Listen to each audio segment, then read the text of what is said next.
Na Rais William Ruto ametimiza ziara yake ya kikazi ya siku 4 katika eneo la Nyanza Jumanne, akiahidi kuhakikisha maendeleo usawa wa jumuisho kote nchini. Akizungumza wakati wa ziara hiyo, rais alieleza masikitiko yake kuwa tawala zilizopita zilikuwa zimelipuuzia eneo la Nyanza licha ya kuwa na rasilimali nyingi zinazoweza kubadilisha maisha ya watu ama wakazi wa bonde la Ziwa Victoria.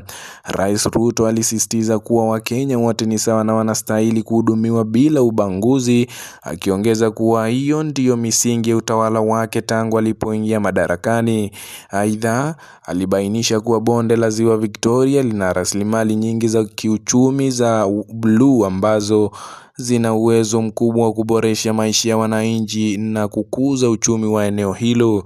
Serikali, kwa mujibu wa rais, inawekeza shilingi bilioni 9.5 katika maendeleo ya kiuchumi wa bluu, ikiwa ni pamoja na ujenzi wa bandari ndogo, maeneo ya kutua samaki, vituo vya ufugaji samaki pamoja na boti na vituo vya uokoaji. Rais alisema kuwa matumizi ya rasilimali hiyo yatachangia kuundwa kwa nafasi za ajira na kuinua hali ya maisha ya wakazi wa eneo la Ziwa.